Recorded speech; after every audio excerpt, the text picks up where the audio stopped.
Nunca pensé que los silencios dijeran tanto.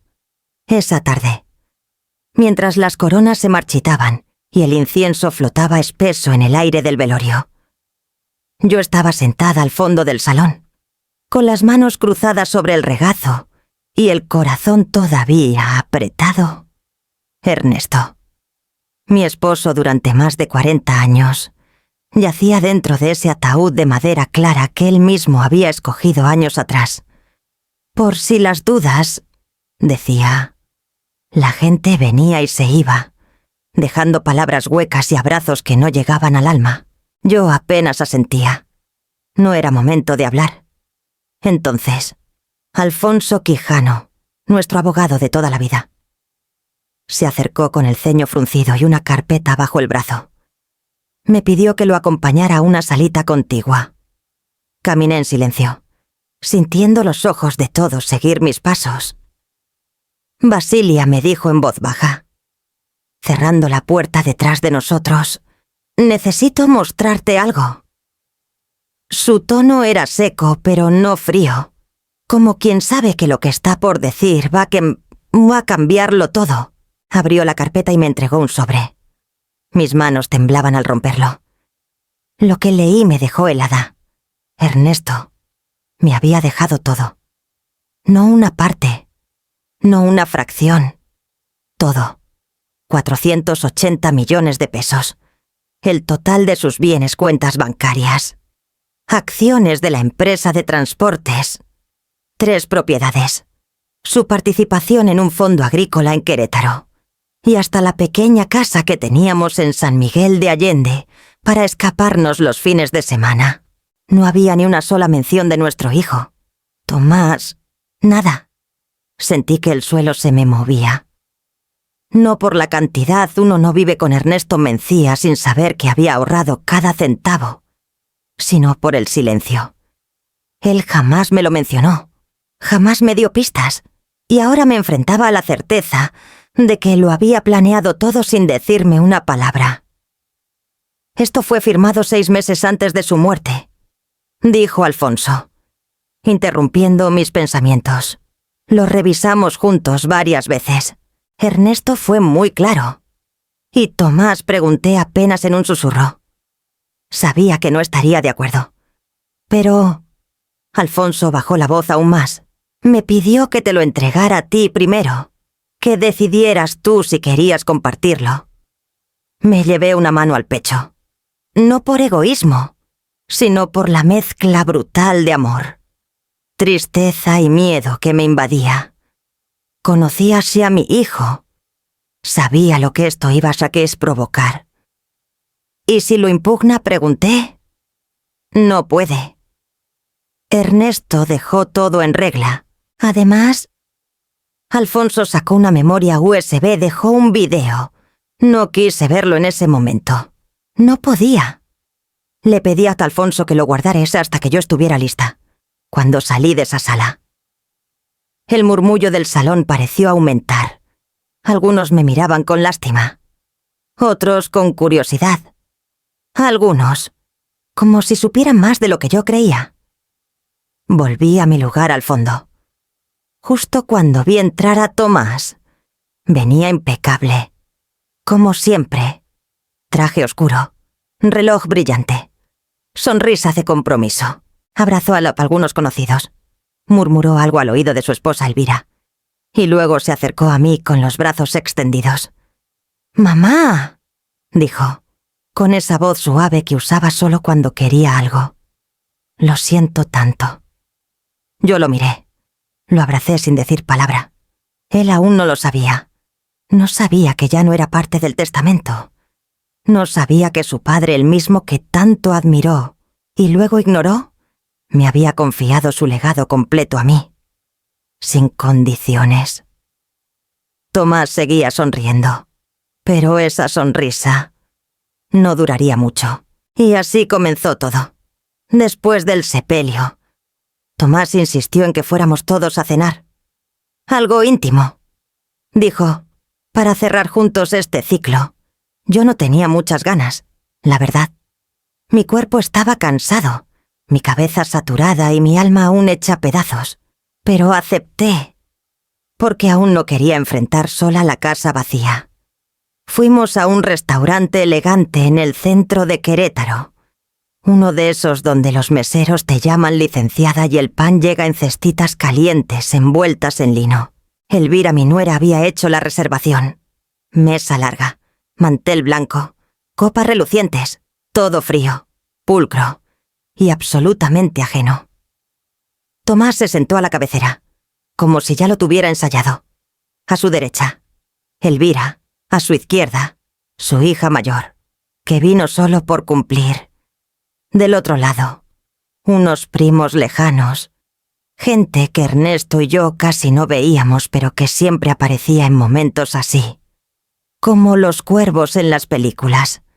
Yo me ubiqué al extremo opuesto. Pedí té. Al principio, la conversación fue liviana. Recuerdos vagos, anécdotas antiguas, alguna risa forzada. Pero no pasó mucho antes de que Elvira empezara con lo suyo. «Papá Ernesto siempre fue tan ordenado», dijo, tomando su copa de vino. «Ojalá podamos mantener ese orden ahora que él ya no está». Alguien hizo un ruido con la garganta. Nadie respondió. Ella insistió. «Me refiero a las finanzas». «Claro. A las empresas, las propiedades, los papeles. Lo lógico sería que Tomás se encargue». «No. Amor». Tomás asintió sin mirarme. Papá me había dicho varias veces que yo debía continuar su legado, que algún día la empresa sería mía. Yo bajé la mirada, jugué con el asa de la taza de té. «Y bueno, ese día llegó», agregó, con una sonrisa tensa. «No es por ambición, mamá, es por responsabilidad». Silencio, largo, incómodo. Elvira aprovechó la pausa para continuar. «Claro, nadie está diciendo que se tomen decisiones hoy mismo, solo que sería bueno ir alineando cosas, por el bien de todos». Me dolía el pecho, no por sus palabras, sino por la forma en que las decían. Tan medidas, tan disfrazadas, como si yo no entendiera lo que realmente querían decir. «Devuélvenos lo que creemos que nos pertenece». Tomás alzó la copa. «Por papá, un hombre que construyó todo esto con esfuerzo, y que, estoy seguro, quería que su familia siguiera su ejemplo». Todos alzaron las copas, menos yo. Me limité a mirar el líquido oscuro y tibio en mi taza. Té negro con miel. Ernesto solía decir que ese olor lo transportaba a la infancia. Me limpié los labios con la servilleta y dije. Casi en un susurro, Ernesto construyó muchas cosas. Sí, pero lo más valioso no fue la empresa, fue su criterio. Tomás frunció el ceño. ¿Qué quieres decir? Que no hay apuro. Cada cosa a su tiempo, respondí, y llevé la taza a los labios. Nadie habló durante varios segundos. El sonido de los cubiertos. Lejano. Una risa falsa. Un camarero pasando con una botella. Elvira rompió el silencio. Bueno, entonces esperaremos a la lectura del testamento. Seguro ahí todo quedará más claro. Más claro, si supieran lo que Alfonso ya me había dicho, lo que Ernesto había decidido. Pero no era el momento. No iba ya a defenderme aún de un ataque que todavía no había comenzado. Cuando terminó la cena, me despedí con un apretón de manos, uno por uno. Incluso Albi, o Elvira, que me abrazó con afectación y susurró, «Lo que necesites». «Suegra, siempre estamos aquí para ti». Mentía, y ambas lo sabíamos. Tomás se quedó conmigo unos segundos más, al borde del estacionamiento. Me tomó del brazo, suave pero firme. «Mamá, tú sabes que esto es lo correcto. No, ¿el qué? Pregunté sin mirarlo. Que yo continúe lo que papá empezó. Él lo prometió. Muchas veces. Lo miré entonces, a los ojos, y no dije nada. Porque ya lo sabía. Porque, en el fondo, Él también lo sabía. Esa promesa nunca existió. Y, sin embargo, lo que venía iba a doler igual. La tormenta apenas se estaba formando. Pasaron apenas 2 días desde la cena. 2 días en los que no dormí bien. No comí con ganas. No pude pensar en otra cosa que no fuera esa mezcla incómoda entre culpa, anticipación y una punzada de miedo que se instaló en mi estómago como piedra. La llamada de Alfonso llegó un jueves por la mañana, con su tono de siempre firme, sobrio, sin adornos. Basilia, la lectura oficial del testamento será mañana a las 11, en la notaría. Ya informé a Tomás y a los demás. ¿Estarán todos?, pregunté. Todos, confirmó, como lo pidió Ernesto. Colgué con un suspiro largo, el tipo de suspiro que uno lanza cuando sabe que ya no hay marcha atrás. El día siguiente amaneció nublado, como si el cielo también presintiera lo que estaba por venir.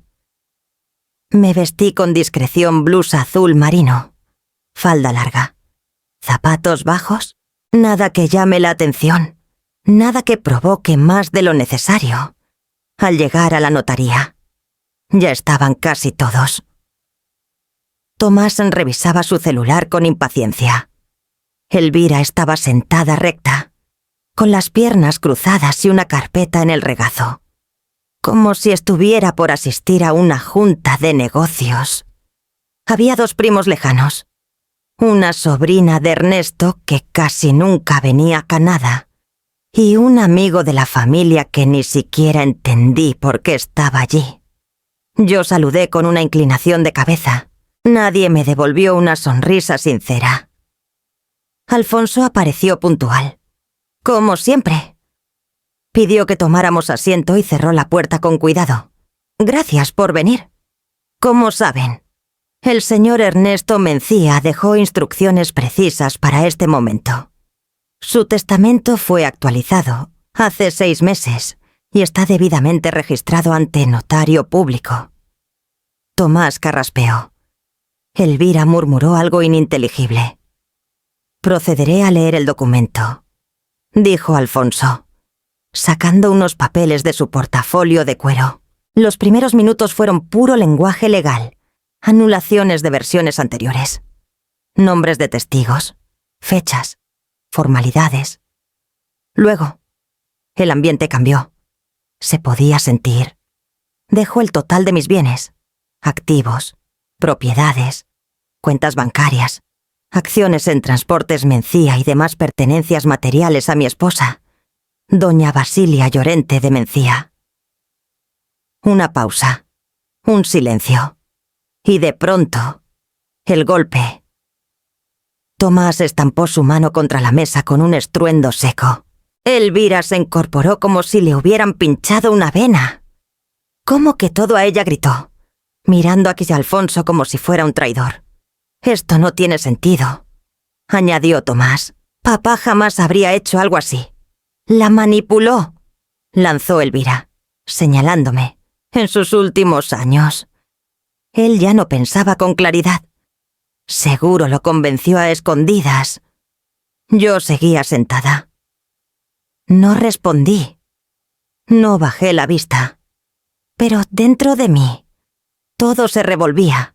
Alfonso, sin alterarse, tomó un control remoto del escritorio y dijo: Ernesto también dejó un mensaje en video. Pidió expresamente que se mostrara si había desacuerdo. La pantalla se iluminó. Y ahí estaba. Ernesto, vivo, mirándonos, sentado en su sillón de cuero, con su suéter gris favorito y ese gesto de quien sabe que está hablando desde el más allá. Si estás viendo esto, querido Tomás, decía, es porque no aceptaste mi decisión. Elvira, hija, lamento si esto hiere tu orgullo, pero quiero que entiendan algo, esto no es castigo, es consecuencia. Se me nublaron los ojos, pero seguí escuchando. Durante años, Basilia estuvo a mi lado, no solo como esposa, sino como compañera de batallas. Tú, Tomás, fuiste alejándote. Primero con excusas, luego con desprecios. Te ayudamos muchas veces, más de las que recuerdas, pero nunca fue suficiente para ti. Elvira se levantó, murmurando esto es una locura, pero no se fue. Quería seguir escuchando. Aunque le doliera, le dejo todo a tu madre porque sé que ella sabrá cuidar lo que construimos. No por ambición, sino por dignidad. Porque ella nunca esperó nada. Y aún así, siempre estuvo. La pantalla se apagó. El silencio volvió. Pero era distinto, más denso. Tomás se dejó caer en su silla. Elvira me lanzó una mirada que no sabré describir nunca. Alfonso recogió los papeles y dijo simplemente: «Eso es todo por hoy». Y yo, por primera vez en días, sentí que la batalla apenas había comenzado. La imagen de Ernesto seguía en la pantalla, congelada en un segundo que me partía el pecho la comisura de su boca apenas curvada. Los ojos firmes. La mano derecha apoyada en la rodilla como si necesitara afirmarse, incluso después de la muerte. Estábamos todos sentados en aquella sala helada de la notaría. Pero el único que parecía tener el control era él. Desde ese video grabado meses atrás en nuestro jardín, Alfonso presionó play y la imagen volvió a moverse. Tomás, empezó mi esposo, con una calma que solo reconocí porque la había escuchado cientos de veces en momentos difíciles. Si estás viendo esto, significa que no pudiste aceptar lo que decidí en vida. Lo lamento, pero quiero explicártelo con claridad. Respiró hondo. Detrás de él se veían las bugambilias florecidas, el viejo limonero y la banca donde solíamos leer los domingos. No es castigo, hijo, es consecuencia. Elvira resopló y murmuró algo, pero nadie la escuchó. Todos teníamos los ojos clavados en Ernesto. Te dimos mucho, continuó él. Te apoyamos en tus proyectos, aunque muchos fracasaron. Cubrimos tus deudas, te compramos tu primera casa, pagamos la escuela de tus hijos. Pero nunca nos diste tiempo, respeto ni gratitud. Yo sentí un nudo en la garganta. Te alejaste. Empezaste a vernos como un estorbo, como un cajero automático con fecha de vencimiento. Incluso llegaste a decir: Ernesto se inclinó un poco hacia adelante, que cuando yo muriera, al menos serviría de algo. Un murmullo recorrió la sala. Tomás apretó los puños. Elvira lo miró con desconcierto. Él no dijo nada. No podía. Sé que esperabas heredar la empresa, la casa, todo. Lo sé porque me lo dijiste. Y porque diste por hecho que era tu derecho. Pero el legado, Tomás, no se hereda por apellido. Se gana con actos. Entonces. Ernesto miró directamente a cámara y sus ojos parecieron clavarse en los de su hijo. A Basilia le dejo todo porque es quien estuvo. Porque ella entendió lo que construimos. Lo cuidó. Lo sostuvo en silencio. Nunca me pidió nada. Y me lo dio todo. Yo apreté la falda con las manos. Quería llorar. Pero no me lo permití. No frente a ellos. Elvira, dijo entonces Ernesto: sé que ver esto no será fácil, pero también sé que muchas veces fuiste tú quien alimentó el desprecio, no por maldad, sino por orgullo. Pero aquí no se trata de orgullo, se trata de valores. Elvira se puso de pie de golpe, tirando la silla hacia atrás. «Esto es una humillación», gritó. «Un montaje. Él no estaba bien».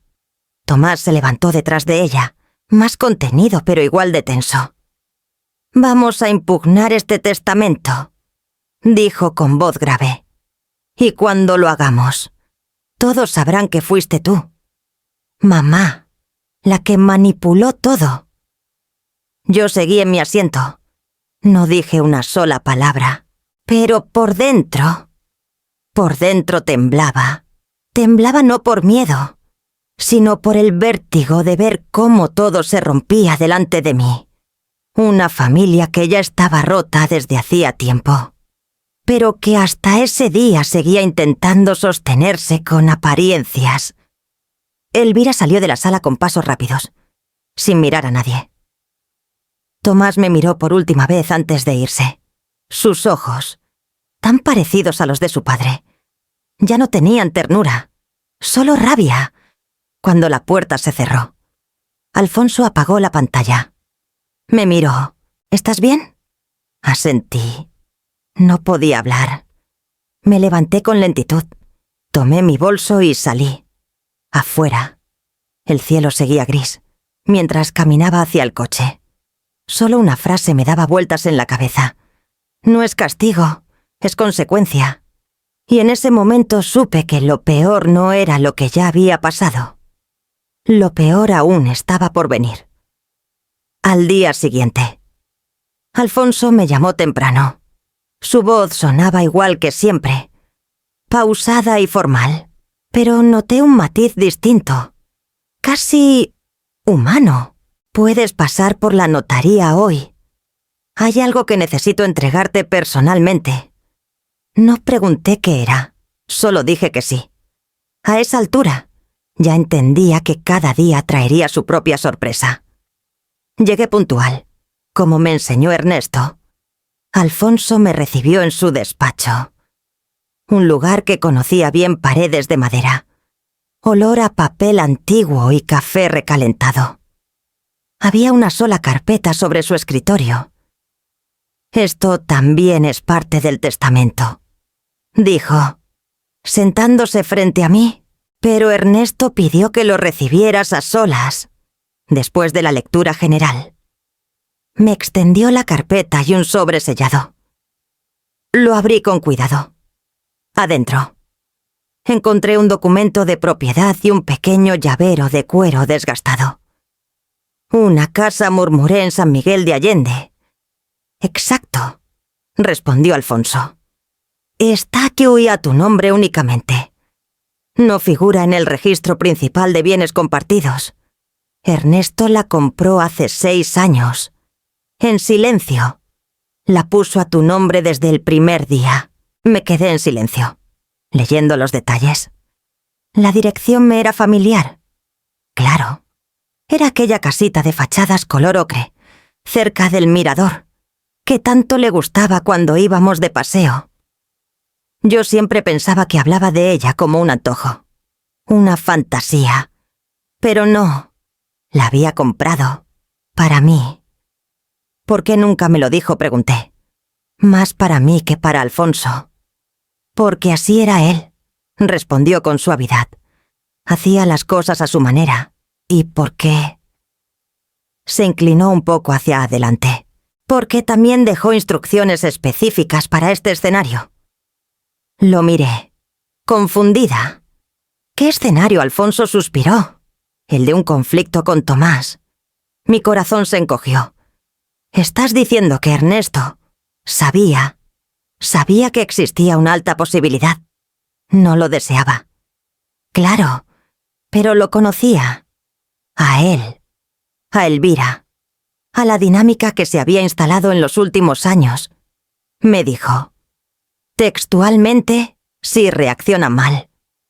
Quiero que Basilia tenga un lugar seguro, sin presiones ni amenazas. Miré las llaves en mi mano. Unas llaves comunes, frías, y sin embargo, en ese momento, me parecieron lo más valioso que alguien podía darme, una puerta cerrada al ruido del mundo. Un refugio. ¿Hay algo más?, pregunté, apenas encontrando mi voz. Alfonso dudó un instante. Luego asintió. «Hay más». Sacó otro sobre, esta vez más grueso. «Esto contiene documentos que Ernesto me entregó en sobre confidencial. Solo pueden abrirse si tú decides seguir adelante con lo que él llamó el plan de respaldo». ¿Qué clase de plan? Uno que prevé acciones legales, medidas de protección y, si es necesario, enfrentamiento. Me quedé helada.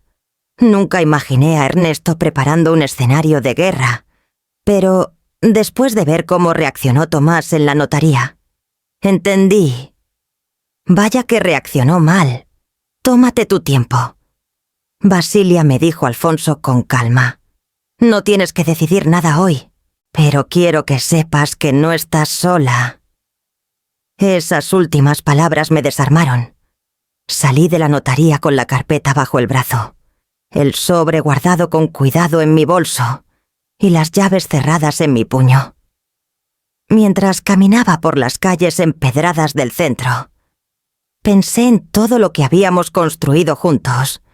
No solo empresas o propiedades, también rituales, recuerdos, códigos silenciosos que nadie más entendía.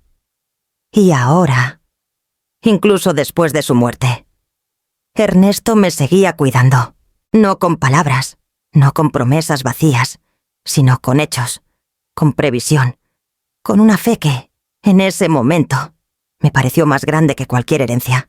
Me dejó algo más que bienes. Me dejó dignidad, resguardo y, sobre todo, fuerza, la que ibas a necesitar muy pronto. El golpe en la puerta fue seco, no un timbrazo cortés, no un llamado previo, un golpe como los que se dan cuando no se espera respuesta. Solo obediencia. Me asomé por la cortina del ventanal y lo vi Tomás, de traje oscuro a pesar del calor, con una carpeta en la mano y el ceño fruncido como quien ya decidió que no hay conversación posible. «Buenos días», mamá dijo sin mirar a los costados. «Podemos hablar adentro si tienes algo que decir». «Dilo aquí», respondí desde la puerta, sin abrir del todo. Él apretó los labios y alzó la carpeta. «Vengo como representante legal de la empresa Quinto Horizonte. Esta es una notificación formal de desalojo». Me quedé inmóvil. «¿De qué estás hablando?» «La empresa, de la que Elvira y yo somos socios mayoritarios, administra esta propiedad desde hace años. Al fallecer papá, tú incumpliste el contrato de uso al no notificar los cambios en titularidad y no pagar las cuotas de mantenimiento. Legalmente, estás en condición de desalojo por incumplimiento». Me tembló la mano, pero no se la mostré. Tomé el sobre sin abrirlo aún. «Tienes 72 horas», agregó. «Lo siento». «Mamá, son solo procedimientos. Procedimientos. Como si echar a tu madre de la casa donde vivió con tu padre fuera una tarea administrativa». «¿Y Elvira?», pregunté, sabiendo que estaba cerca. Apareció entonces desde el auto estacionado al frente, con gafas oscuras y esa sonrisa que nunca llegabas a los ojos. «Lamentamos que sea así», dijo con voz melosa. «Pero usted sabe, las reglas son reglas. No se preocupe. Podemos recomendarle una residencia para adultos mayores, de esas bien cuidadas». Quise reírme, pero no lo hice. Solo asentí, con la calma que había aprendido a cultivar con los años. «Entiendo. Gracias por el aviso». «¿Eso es todo?», preguntó Tomás, desconcertado. «Sí, yo respeto las reglas», le respondí, sosteniéndole la mirada. «Pero no olvides algo. Hijo, la dignidad no se desalquila». Cerré la puerta con suavidad. Luego me senté en la sala y abrí el sobre. Efectivamente, el documento estaba respaldado por una firma notarial. Ellos habían encontrado una manera de utilizar una cláusula técnica para empujarme fuera. Ernesto había confiado esa administración a Tomás cuando aún creía que su hijo haría lo correcto. Grave error. No lloré, ni siquiera me enojé. Solo me puse de pie y comencé a empacar. Guardé mis libros en cajas pequeñas, con orden. Doblé mi ropa con cuidado, dejando aparte los vestidos que usaba en aniversarios con Ernesto. Recogí las fotos, las cartas, las cosas que no tienen precio en pesos, pero que pesan toneladas en el alma. No llamé a nadie. No hice escándalo. A las 48 horas, cuando el camión de mudanza llegó, ya tenía todo listo. Mi destino no era incierto. Sabía exactamente a dónde ir. La casa de campo de Ernesto, en San Miguel de Allende. Un lugar al que solo íbamos en aniversarios o escapadas rápidas. Nunca me imaginé que terminaría siendo mi refugio. Al llegar, el polvo flotaba en el aire como si esperara ser despertado. Abrí las ventanas. Dejé que el viento hablara. Me senté en la cocina. Encendí la vieja cafetera de hierro y dejé que el aroma llenara el espacio. Un mensaje llegó al celular, de un número desconocido. Elvira dice que esto no ha terminado. Leí y borré. No iba a responder, pero una parte de mí lo sabía, ¿no? No había terminado. Apenas empezaba, y lo que ellos no sabían es que yo tampoco había terminado con ellos. Suspiré profundo. Me até el cabello y salí al patio con las llaves en el bolsillo. El sol de San Miguel quemaba distinto, como si, por fin, pudiera empezar de nuevo. Abrí la verja de hierro con las llaves que Alfonso me había entregado y, por un instante, sentí que el tiempo se quebraba. La tierra rojiza del camino crujía bajo mis pasos, igual que hace 20 años. Los árboles que Ernesto plantó seguían en su lugar, altos, casi solemnes, como si hubieran estado esperando mi regreso. La finca en San Miguel de Allende parecía suspendida en otra época, intacta, como si supiera que un día volvería sola. La casa era tal como la recordaba la puerta de madera con sus tallas, el zaguán amplio, las paredes encaladas, el aroma sutil a lavanda seca. Entré despacio, conteniendo la respiración. El silencio me golpeó primero. Luego el murmullo de los recuerdos. Todo seguía igual, pero sin él. La ausencia de Ernesto era un eco en cada rincón. Subí al cuarto principal. Ahí estaba nuestra cama. Las sábanas de lino aún tenían pliegues de una última lavada. Sobre la cómoda, una foto enmarcada de nuestro aniversario número 30, él con el cabello ya cano. Yo con un vestido azul marino y la risa más verdadera que recuerdo haber tenido. Me senté al borde de la cama, pasé la mano por la colcha, y por primera vez en días, lloré, no de rabia, no de impotencia. Lloré de nostalgia, porque ese lugar no solo era mi refugio, era el último espacio donde aún habitábamos juntos, aunque fuera solo en memorias. Doña Aimara. Me sobresalté. Reconocería esa voz incluso entre sueños. María Rosario. Bajé corriendo las escaleras. Allí estaba, parada en la cocina, con su delantal de cuadros y el cabello recogido como siempre. Sus ojos brillaban, llenos de lágrimas contenidas. «¡Ay, por Dios!», dijo avanzando hacia mí. «¿Cómo ha pasado todo esto tan rápido?». Me abrazó con fuerza, ese abrazo que solo dan las mujeres que te han visto en todas tus versiones feliz. Herida, furiosa, vencida. Ernesto me pidió que me quedara por si un día pasaba algo. Susurró cerca de mi oído. Me dijo que si usted volvía sola, tendría que cuidarla más que nunca. Nos sentamos en la cocina. Me sirvió café de olla como en los viejos tiempos. Yo no sabía si reír o llorar de nuevo. Él pensó en todo. «¿Verdad?». «Más de lo que usted cree», respondió ella. Y entonces fue al armario del fondo. Regresó con una caja de madera, pequeña pero pesada. La colocó frente a mí. Me pidió que se la entregara solo si lo perdía, y usted regresaba sola. Abrí la tapa con manos temblorosas.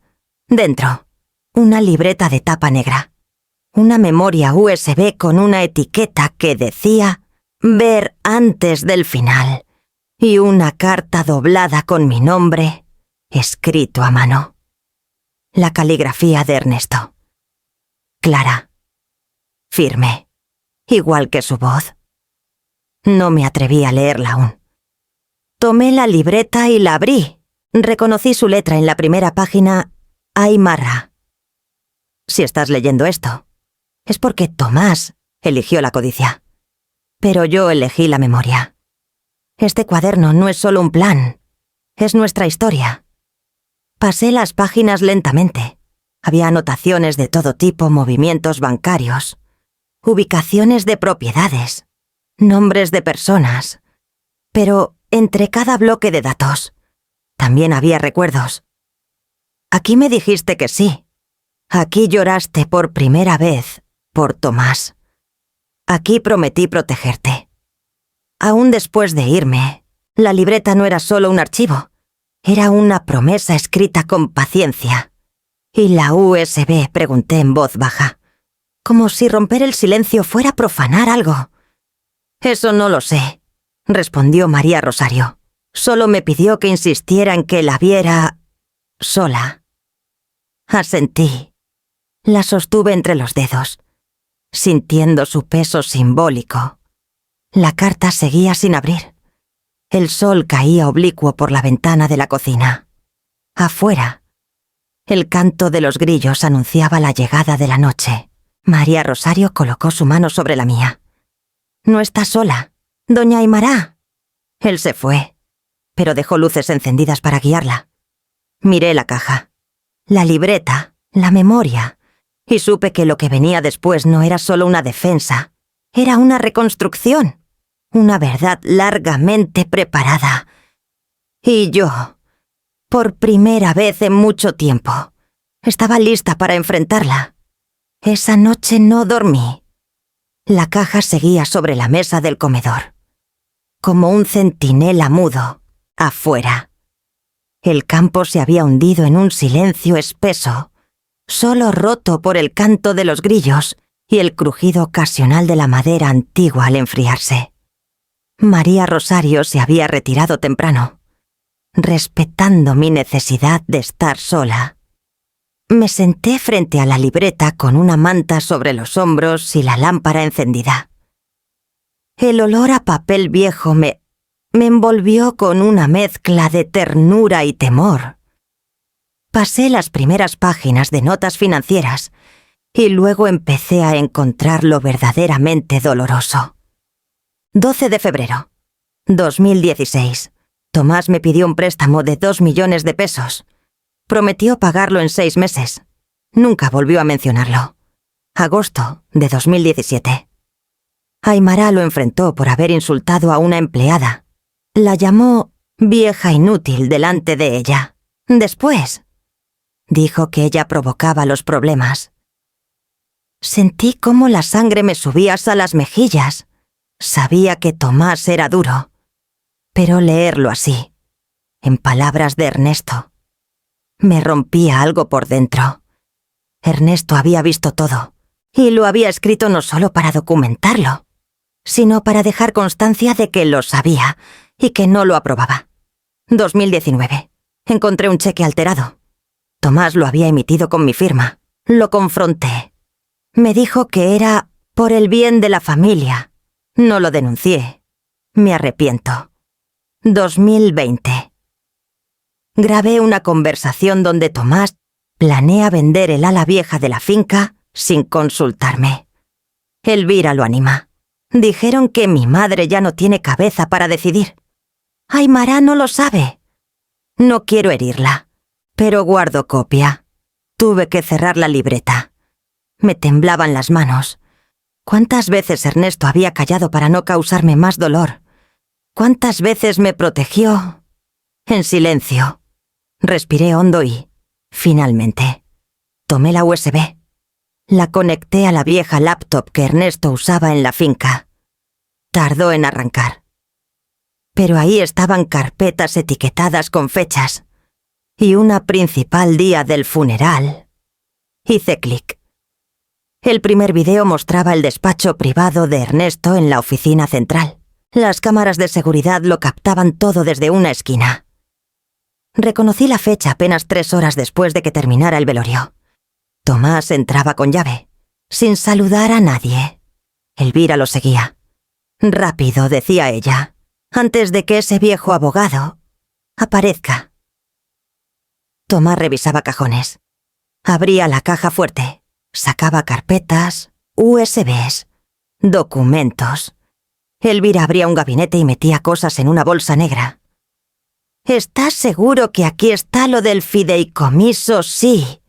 Y también las pólizas. Si mamá se pone difícil, sabremos cómo presionarla». Pausé el video. Sentí una náusea seca en la garganta. Reanudé. Al final, Tomás se giraba hacia la cámara y le daba un golpe con un pañuelo, como intentando cubrirla, pero fue tarde. Todo había quedado registrado. Todo. Cerré la laptop con cuidado, como si contuviera dinamita. Me quedé ahí sentada, mirando el fuego ya casi apagado.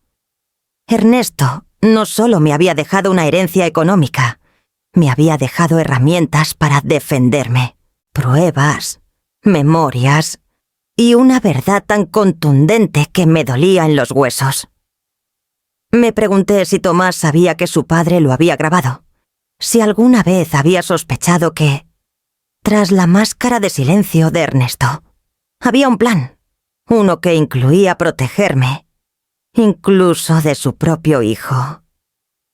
Subí al dormitorio, con la libreta en una mano y la USB en la otra.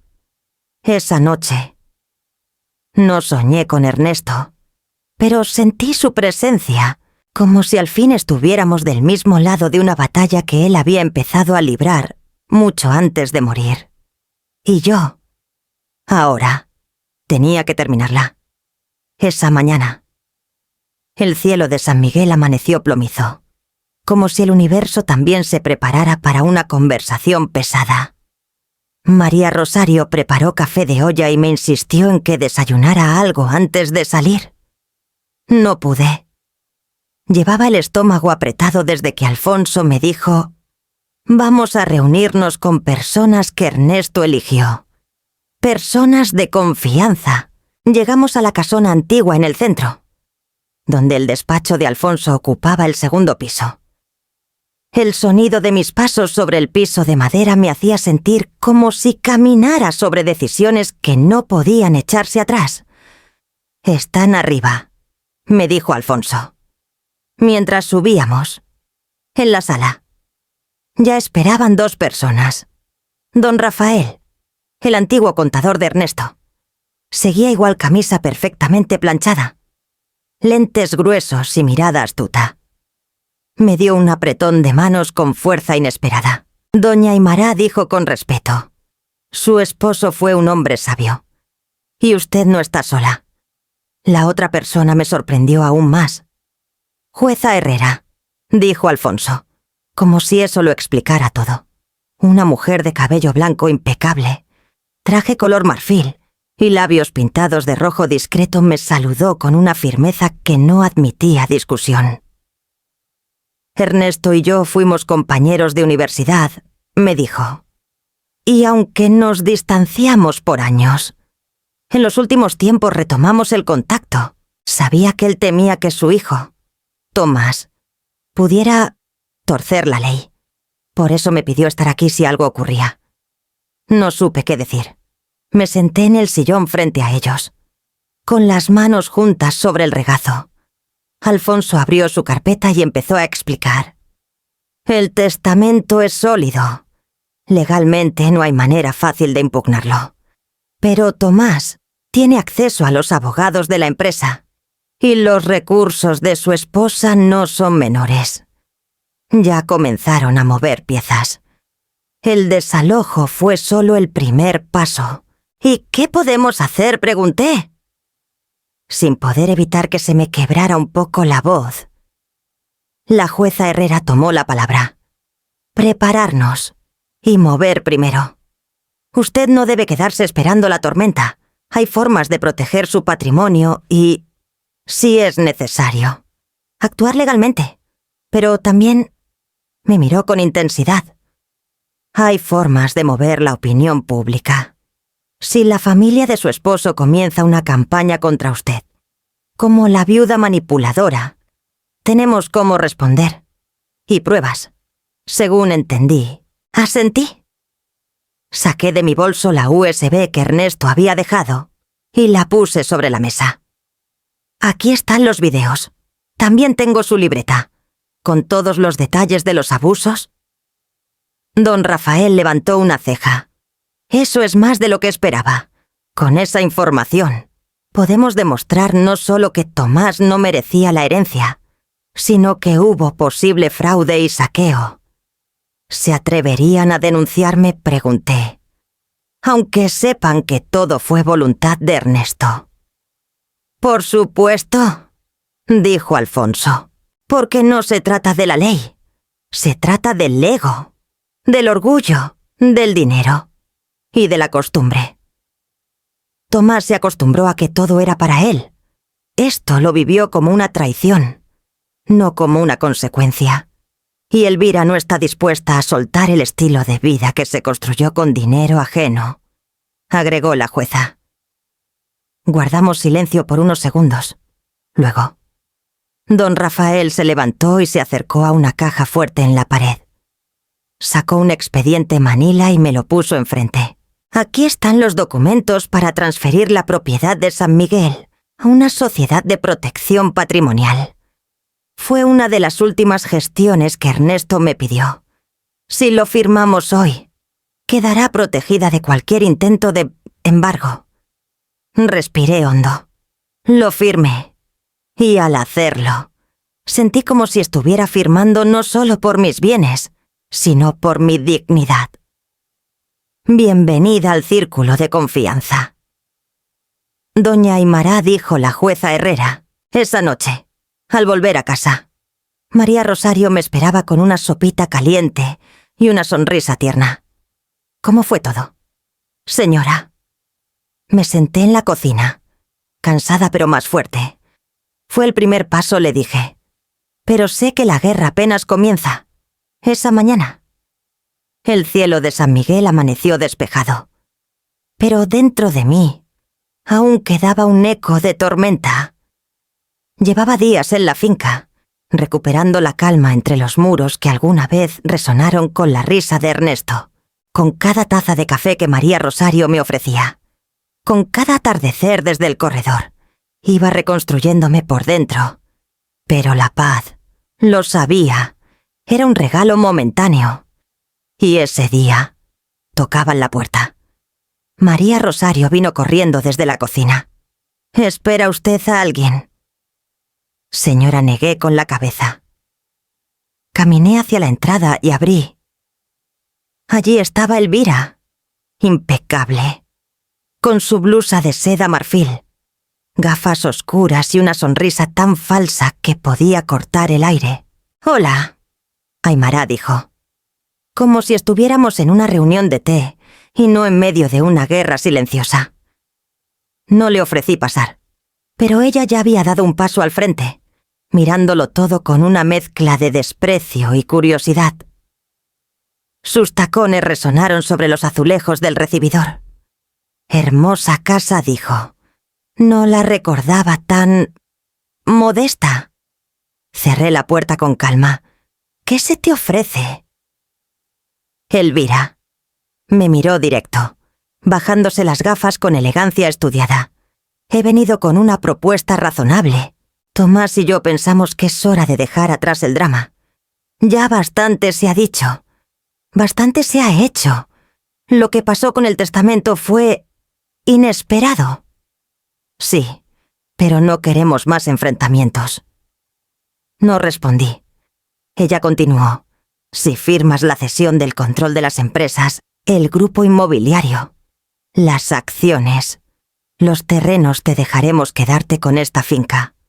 Una cuenta personal con una cifra cómoda. Y por supuesto, la paz. Nadie quiere juicios, ni escándalos, ni abogados husmeando en el pasado. ¿Verdad?» La miré en silencio, dejando que sus palabras flotaran en el aire.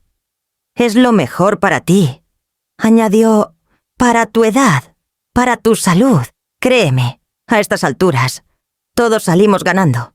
Tuve que hacer un esfuerzo para no reír. Y esto lo idearon entre los dos. Tomás pensó que era lo más justo. Tú ya viviste lo tuyo. Ahora nos toca a nosotros seguir construyendo el legado de Ernesto. Entonces, fue mi turno de hablar. Di un paso más cerca y la miré con la misma calma que una madre observa a una hija testaruda. Justo antes de explicarle que se metió en terreno peligroso, ¿sabes qué? Elvira. Me sorprende lo poco que entiendes. Ella frunció el ceño. Perdón, no tienes ni idea de lo que mi esposo preparó para ti. Dije, suave, sin levantar la voz. Y créeme, no vas a querer descubrirlo en un juzgado. Por un instante, su fachada se quebró. Sus ojos parpadearon con desconcierto. ¿Qué estás diciendo? Sonreí. Despacio. Esa sonrisa que Ernesto me decía que usara solo cuando sabía que tenía la razón de mi lado. Que esta historia no la estás escribiendo tú. Elvira. Y si piensas que puedes venir aquí, con esa vocecita de falsa cordialidad, a negociar como si tuvieras el control, estás profundamente equivocada. Ella dio un paso atrás. Esto no ha terminado, murmuró. Tienes razón. Asentí. Apenas comienza. Y entonces, sin perder la sonrisa, abrí la puerta y le hice una seña. Puedes irte por donde entraste, y si vuelves, trae a tus abogados, porque yo ya estoy lista. Elvira no dijo nada más. Solo se acomodó las gafas. Dio media vuelta y salió con el mismo aire de superioridad que había traído. Pero, al cerrar la puerta detrás de ella, supe que, por dentro, comenzaba a desmoronarse. Volví a la cocina. María Rosario me esperaba, con los brazos cruzados. ¿Qué quería esa víbora?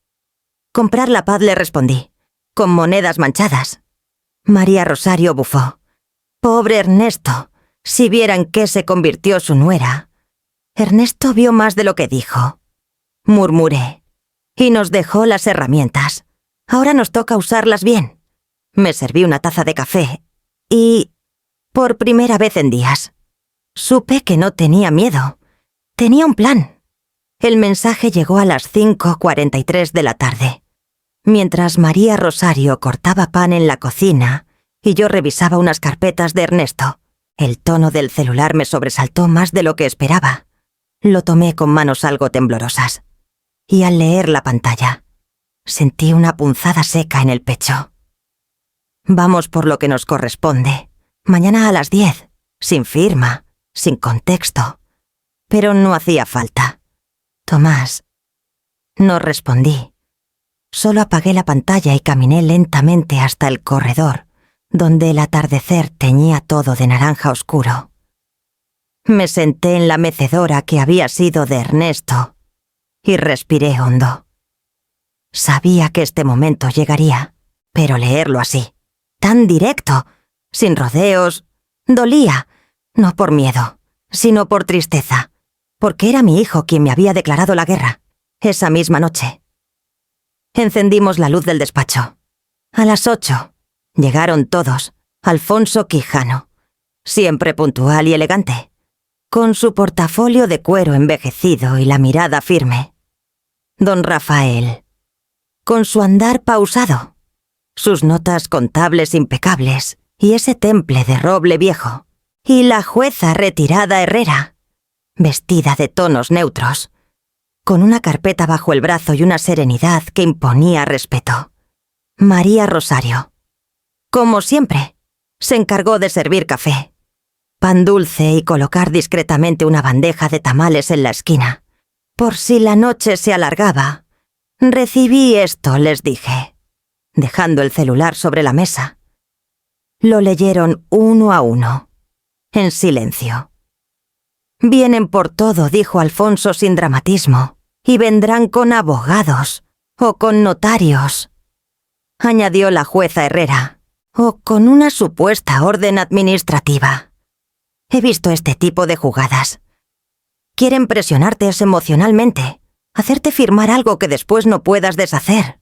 Pero esta vez no estarás sola, dijo don Rafael. Tenemos todo documentado. Empezamos a trabajar de inmediato. Don Rafael organizó los estados financieros, los contratos originales, los documentos de cesión de poderes firmados por Ernesto. Alfonso redactó una carta notarial de protección patrimonial. La jueza Herrera preparó una lista de testigos y notas legales por si querían grabar todo. Yo, por mi parte, me aseguré de tener copias impresas de cada video, de cada evidencia guardada en el USB. Todo estaba en una caja de seguridad con clave, y la copia digital estaba respaldada en la nube y en un disco externo, escondido en la biblioteca. Detrás de los libros de derecho de Ernesto.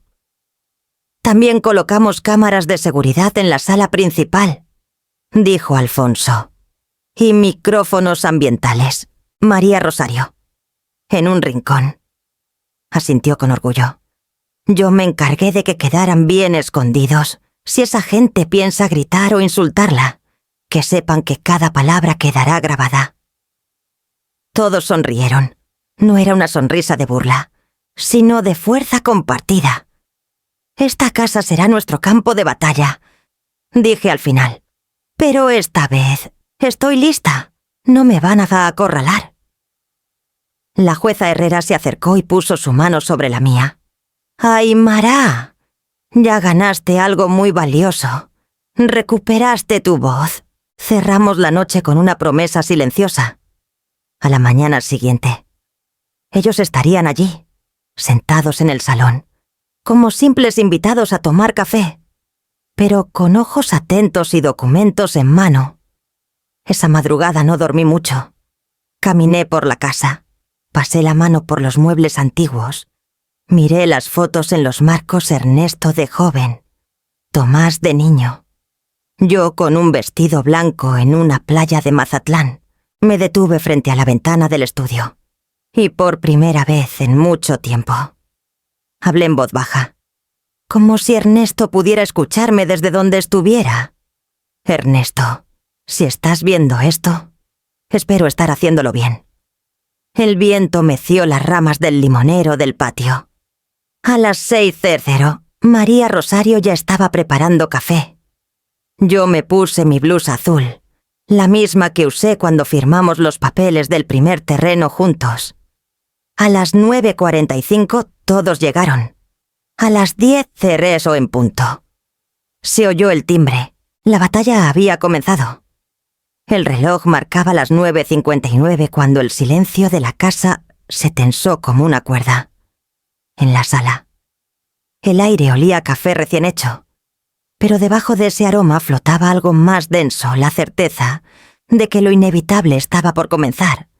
A las 10 en punto. El timbre sonó. No una, sino 2 veces. Con esa insistencia que no pide permiso. Caminé hasta la puerta con paso firme. Al abrirla, ahí estaban Tomás con su traje caro pero arrugado del viaje. Elvira con sus gafas oscuras y la boca apretada. Y detrás de ellos, 3 rostros familiares pero lejanos. Arturo, primo de Ernesto, Leticia, una sobrina política que rara vez veíamos, y Gonzalo, un cuñado de mirada fría, todos vestidos como para una reunión de negocios, no un reencuentro familiar. «Mamá», dijo Tomás, con una sonrisa tensa. «¿Podemos pasar?» Asentí en silencio, no porque les debiera algo, sino porque ese era el escenario que había preparado. Al entrar, sus ojos recorrieron la sala. Alfonso ya estaba sentado, revisando papeles con parsimonia. Don Rafael ordenaba unos sobres en una carpeta, y en un rincón, como si estuviera de visita casual. La jueza retirada Herrera leía un documento con una taza de té en la mano. junto a ella. El jefe de la policía municipal, un hombre serio llamado Godínez. De bigote canoso y voz tranquila, se mantenía de pie, observando todo sin intervenir. Elvira fue la primera en fruncir el ceño. Tomás se quedó unos segundos mirando a la jueza. Reconoció el apellido en la tarjeta sobre la mesa y tragó saliva. No entendía que esto sería tan formal, murmuró. «Es tu derecho venir», respondí con voz serena. «Y el mío, estar acompañada». Elvira soltó una risita seca. «Nosotros solo queremos hablar de lo justo, de lo que nos corresponde, de lo que mi suegro prometió a su hijo. Y venimos con testigos». «Perfecto», dijo la jueza, dejando el té sobre la mesa. «Aquí también hay testigos y pruebas». Tomás alzó la voz. «Molesto. Esto es una emboscada, no me pasó, hijo». Intervino Alfonso, sin levantar la mirada de sus papeles. «Esto es transparencia». Entonces comenzó el desfile de verdades. Don Rafael fue Papesas el primero en hablar, con voz pausada. Presentó las inconsistencias encontradas en las cuentas de la empresa familiar, cheques duplicados, pagos a proveedores fantasmas, transferencias a cuentas personales de Tomás. Todos los documentos están aquí, con fechas, firmas y respaldos bancarios. Tomás se puso rojo. «Esas cuentas eran conjuntas». «Pero no lo eran», interrumpió Alfonso. «Las modificaste digitalmente después de la muerte de tu padre. Aquí están los registros del sistema». Elvira dio un paso adelante. «¿Y eso qué prueba? ¿Nada justifica que se le deje todo a ella?». Me señaló con el dedo tembloroso. «Manipuló a Ernesto en sus últimos días». Le llenó la cabeza de ideas. La jueza alzó una ceja. «Tranquila. ¿Manipulación?». Como esta conversación sacó su celular. Y con un clic se escuchó una grabación clara. Elvira, en voz baja. «Días antes del funeral. Hazlo firmar, aunque esté sedado. Da igual. Nadie va a revisar». El silencio fue absoluto. Solo se oía la respiración contenida de los presentes. Arturo intentó romper la tensión. Quizás esto se pueda resolver en privado. No tiene que llegar a lo legal. Godínez, el jefe de policía, habló por primera vez. «Ya llegó a lo legal. Estoy aquí porque hay indicios claros de delitos patrimoniales, no para mediar entre familia». Tomás se sentó. Tenía la mandíbula apretada, las manos sudadas. Ustedes prepararon todo esto», dijo, sin mirarme. «¿Querías humillarme?». «No», Tomás, respondí con la voz más triste que pude. «Yo quería proteger lo que tu padre construyó, y lo que me queda de él». Sus ojos se encontraron con los míos por un segundo. Vi rabia, pero también algo más profundo, desorientación. Como si no supiera en qué momento dejó de ser hijo para convertirse en adversario. Los invitados comenzaron a levantarse. Leticia se escabulló sin decir una palabra. Gonzalo murmuró algo sobre hablar con su abogado, Elvira, antes de irse. Me lanzó una última mirada. «Esto no ha terminado». Yo asentí. Nunca termina cuando se trata de ambición. Y cerré la puerta con suavidad. Dentro, todos permanecían en silencio, pero por primera vez desde que empezó esta tormenta, sentí que no estaba a la deriva. Que, finalmente, las máscaras habían caído. Las últimas palabras de Elvira aún flotaban en el aire cuando volví a Crestana Tesiki a entrar al salón. No me temblaban las manos, pero el corazón sí, no de miedo, sino de algo más definitivo, resolución. Caminé hacia la mesa principal, donde don Rafael ya había ordenado 3 sobres color marfil sobre el mantel. Uno para Tomás, otro para Elvira, y un tercero, más grueso, para Arturo, que había decidido quedarse, aún con el rostro pálido y la voz ausente. Antes de que se retiren dije, sin levantar la voz, hay un último punto que tratar. Los tres giraron al unísono. Tomás me miró como si yo hubiese traicionado una especie de pacto tácito de familia. Elvira, en cambio, entrecerró los ojos con ese brillo que aparece cuando la amenaza se convierte en cálculo. Arturo solo carraspeó. Incómodo. ¿Más humillación pública? Bufó Tomás. No, solo claridad legal. Tomé el primer sobre y se lo extendí directamente. Él no lo recibió. Fue la jueza Herrera quien se acercó, con paso sereno pero firme, y lo depositó delante de él. Es una orden de restricción temporal, explicó, emitida esta misma mañana por el juzgado de lo civil, debido a comportamientos intimidatorios, falsificación de documentos y apropiación indebida. ¿Qué? Tomás lo abrió de golpe. Esto es un disparate. También se solicita la devolución inmediata de todos los objetos retirados de la oficina privada del señor Ernesto Salvatierra, añadió Alfonso, grabados en video, inventariados y con pruebas periciales. Elvira lanzó una carcajada amarga. Esto es un teatro armado por una viuda resentida. Yo no respondí. Solo tomé el segundo sobre, más delgado, y lo puse sobre la mesa. Elvira, aquí está tu copia.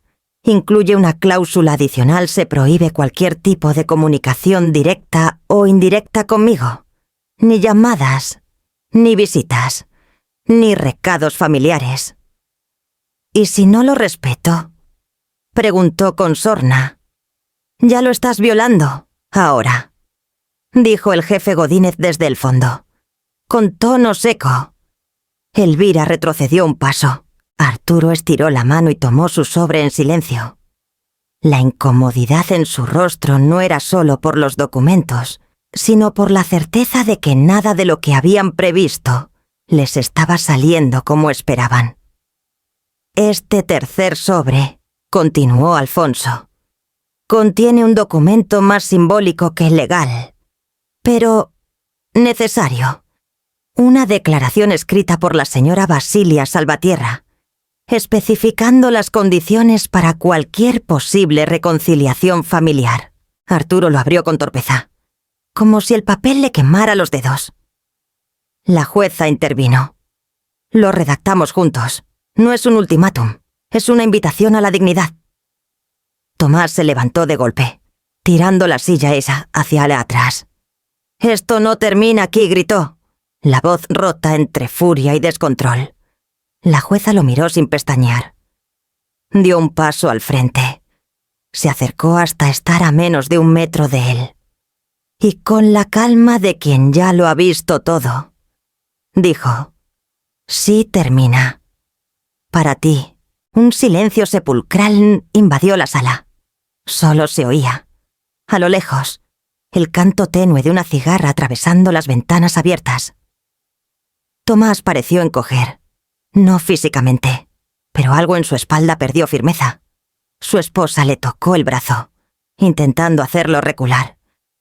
Arturo, en cambio, se mantuvo con la cabeza baja, leyendo y releyendo las condiciones escritas en la hoja. Si en algún momento desean hablar, dije por último, no será para renegociar dinero. Será para hablar como personas, y solo si vienen sin mentiras ni amenazas. Tomás resopló. Cruzó la sala como un toro herido y salió sin mirar a nadie. Elvira fue tras él, arrastrando el bolso, sin decir adiós. Arturo, en cambio, se quedó. Caminó lentamente hacia la puerta, pero antes de cruzarla, se detuvo. Tuvo valor. Basilia murmuró. Quizás demasiado tarde para algunos, pero no para todos. Y se fue. En la sala, el ambiente se alivianó como si alguien hubiese abierto las ventanas de golpe. Herrera me tocó el hombro. Don Rafael suspiró largo. Alfonso, siempre en control, Simplemente dijo: «Ahora sí, estamos en paz». Yo no respondí. Solo miré la mesa vacía, los sobres abiertos, los rostros ausentes. No me sentía triunfadora, pero sí en pie. Y a veces, eso es todo lo que se necesita para empezar de nuevo. La puerta principal se cerró con un clic suave, casi discreto.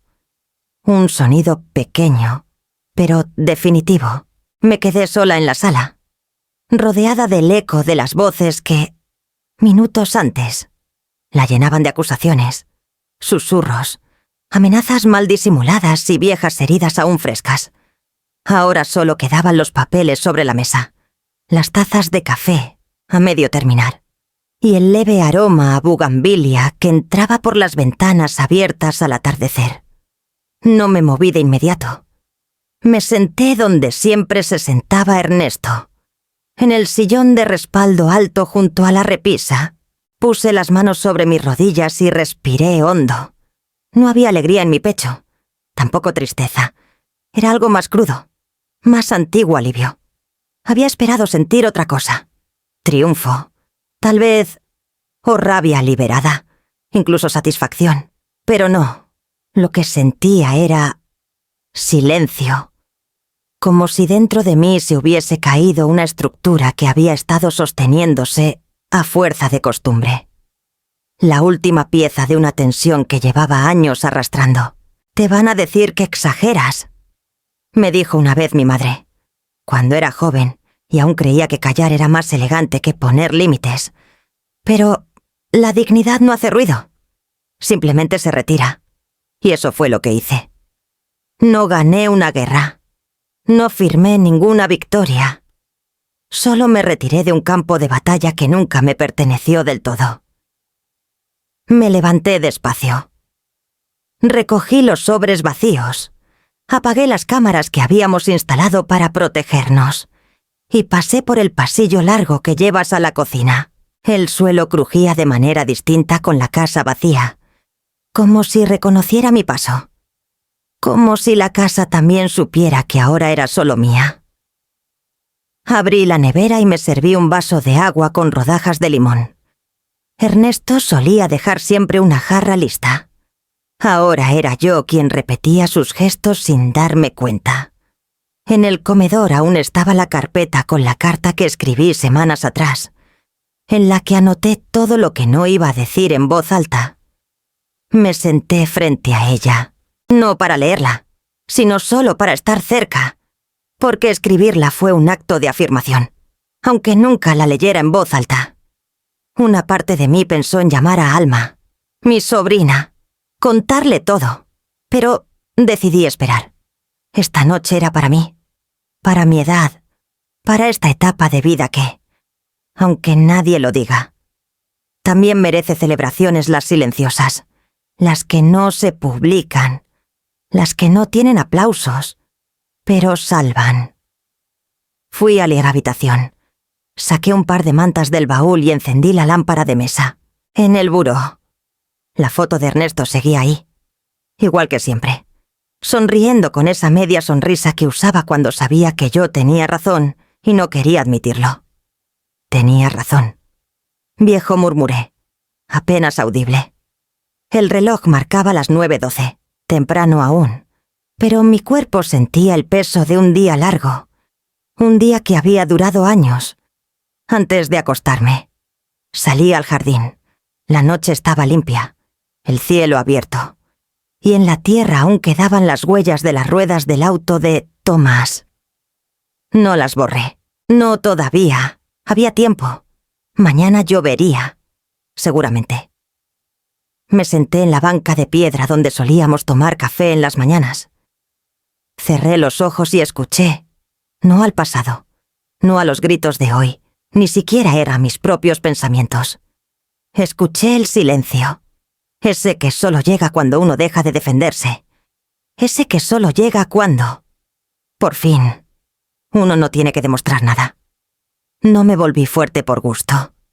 Me volví fuerte porque no me dejaron opción. Pero esta noche, me permití soltar. No había nadie esperando que reaccionara, nadie esperando que explicara, nadie evaluando si lo que hice fue justo o exagerado. Solo yo. Y eso bastaba. Volví a entrar. Cerré la puerta. Me lavé las manos, el rostro. Me puse la crema con olor a lavanda que Ernesto siempre decía que olía a vacaciones. Y cuando por fin me acosté, con las sábanas frías y la almohada suave. Lo supe con claridad, no gané una batalla. Solo dejé de perder. Y eso, a mi edad, ya es una victoria. La mañana siguiente amaneció sin sobresaltos. Los pájaros cantaban con su habitual ritmo impasible, como si nada hubiera ocurrido la víspera.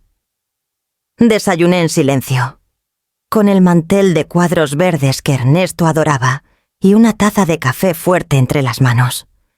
Había algo extraño en la calma, no era inquietud, pero tampoco era paz total.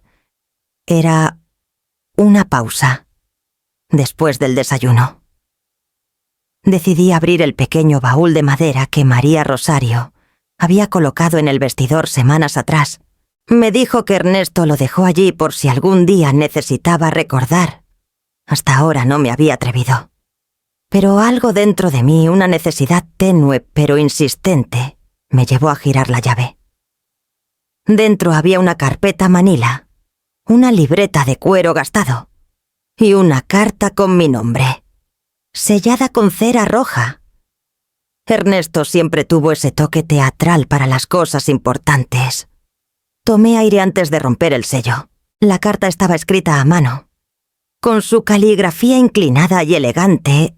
Auristela, si estás leyendo esto, es porque el mundo que conocimos juntos ya ha cambiado. No te escribo con tristeza, sino con gratitud. Gracias por todo. Por aguantar, por acompañar, por amar incluso en silencio. Pero esto no es solo una despedida, es una invitación. Durante años viviste midiendo tus pasos, cuidando palabras, equilibrando los egos ajenos, pensando siempre primero en los demás. Pero tú también mereces un después. Por eso, esta carpeta contiene más que papeles. Contiene una llave hacia otra etapa. He adquirido, a tu nombre, una pequeña propiedad en Burgos, al norte de España. Es un lugar donde nadie te conoce, donde no tienes pasado que explicar ni heridas que justificar. Incluí un pasaje abierto. Tú decidirás cuándo partir, o si lo haces, si alguna vez te sientes sola. Recuerda, esto no es una herencia, es libertad. Te amo. Ernesto. Me quedé inmóvil por varios minutos, la carta aún en las manos temblorosas. Ni siquiera lloré. Solo sentí cómo algo se abría dentro de mí. No una herida, no una alegría, sino una posibilidad. Abrí la carpeta manila. Dentro, como prometía la carta, estaban las escrituras de una finca en un lugar llamado Aranda de Duero, con una foto impresa de la casa, paredes de piedra clara, ventanas pequeñas, viñas al fondo, un paisaje sereno, casi ajeno al mundo. También estaba el pasaje, vuelo abierto, sin fecha de regreso. Toqué el papel del boleto como si fuera un objeto frágil. Imaginé la travesía, cruzar el océano, respirar otro aire, caminar por calles desconocidas sin el peso de apellidos, empresas, juicios ni historias truncadas. No porque huyera, sino porque por primera vez podía elegir. Afuera. El sol empezaba ya a calentar las baldosas del jardín. María Rosario regaba las macetas. Como cada día, le sonreí desde la ventana. No le dije nada. No todavía. Volví a doblar la carta con cuidado. La guardé junto con las escrituras y el pasaje en un sobre nuevo, con mi letra en la portada, para cuando decida comenzar de nuevo. No sabía si partiría mañana, en un mes, o nunca, pero el hecho de saber que podía cambiaba todo. Esa noche, Mientras cerraba las persianas del salón y apagaba las luces, me detuve un segundo frente al espejo del vestíbulo. Me miré sin juicio, sin prisa. Vi a una mujer que no estaba buscando justicia ni venganza. Vi a alguien que, después de perder mucho, se estaba permitiendo algo más valioso, imaginarse distinta. Y eso lo supe de golpe. Era el verdadero regalo de Ernesto. No una casa, no una victoria, sino el permiso de volver a soñar. Las semanas siguientes transcurrieron con una serenidad nueva, distinta a la calma forzada que una aprende a simular tras el dolor. Esta era real. Una serenidad que no venía de tener todo resuelto, sino de saber que cada paso que daba tenía raíz y propósito. En la vieja oficina de Ernesto, esa que Tomás y Elvira habían intentado vaciar, empecé a ordenar papeles, a limpiar estantes, a sacar carpetas que llevaban años sin abrir. Fue ahí, entre facturas antiguas y cuadernos contables, donde encontré una libreta con nombres escritos a mano jóvenes del taller, hijos de empleados, promesas que Ernesto había detectado en silencio. Al lado de algunos nombres, había notas como excelente en matemáticas, soñador, pero disciplinado, o simplemente vale la pena. Leí en voz baja aquellos nombres, uno a uno, y sentí que algo dentro de mí cobraba forma. Esa misma tarde, registré oficialmente la Fundación Basilia y Ernesto Mencía, no como homenaje estático, sino como semilla, una que pudiera crecer en otros. Como Ernesto creció desde ese primer tornillo apretado en el taller de su tío. Con manos jóvenes, ojos brillantes y la esperanza por brújula. La noticia corrió rápido en el pueblo. Algunos miraban con curiosidad, otros con respeto discreto. Pero lo que no esperé fue la visita que recibí un martes por la mañana. Llamaron al portón a eso de las 10. María Rosario abrió, y al minuto me llamó con una voz emocionada. «Doña Basilia, tiene visita especial». En la entrada estaba un muchacho de unos 17 años, delgado, con la piel tostada por el sol y los zapatos limpios pero gastados. A su lado, una pareja de edad humilde, las manos callosas, los rostros cansados pero dignos. La mujer sostenía una carpeta con documentos. «¿Usted es la señora Mencía?», preguntó el joven, con una voz firme y nerviosa a la vez. Asentí. Él sacó una hoja de su mochila. Me la mostró con timidez. Era la carta de confirmación de la beca. Había sido seleccionado como el primer beneficiario del fondo educativo. «Solo queríamos darle las gracias», dijo la madre, con lágrimas que no terminaban de caer. «Mi marido trabaja en el taller, el mismo donde su esposo empezó. Nunca pensamos que algún día uno de los nuestros iría a la universidad. No supe qué decir. Solo los abracé. Ese día entendí que no hacía falta vengarse de nadie, ni demostrarle nada al mundo, que el acto más poderoso de justicia es sembrar en tierra fértil, no para que te recuerden, sino para que algo bueno continúe». Mientras veía alejarse a aquella familia por el camino de tierra, con la carpeta apretada contra el pecho, supe que mi historia, nuestra historia, no terminaba con un testamento ni con una disputa. Recién estaba comenzando. El sol comienza a bajar lento, tiñendo el cielo de naranjas y ocres que parecen acariciar las copas de los árboles. Salgo con una taza de té caliente entre las manos y me siento en la vieja silla del porche. La de siempre. La mía, a mi lado. La mecedora de Ernesto. Cruje, como cada tarde en que él la ocupaba con sus lecturas. Su voz pausada, su risa que se escapaba entre frases sencillas. No hay nadie allí, pero el aire no se siente vacío. La madera de esa mecedora conserva su forma, su peso, su paciencia. Cierro los ojos un instante. La siento moverse, apenas con la brisa. No estoy sola. Pienso, y no es consuelo, es certeza. A mi edad, la compañía ya no se mide por la cantidad de voces, sino por la profundidad del silencio. Y este silencio, el de ahora, no duele. Es un silencio lleno de presencia, un silencio que no exige, que no hiere, que no condiciona. Desde aquí puedo ver el jardín que Ernesto cuidaba los domingos, las bugambilias trepadas por la verja, la fuente de piedra donde a veces venían los colibríes.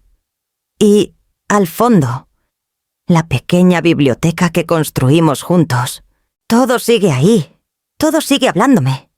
Pienso en Tomás, en Elvira, en su furia estéril, en su ambición que no sabe detenerse. Ya no me generan rabia, me dan lástima. Creyeron que pelear por un testamento era lo importante.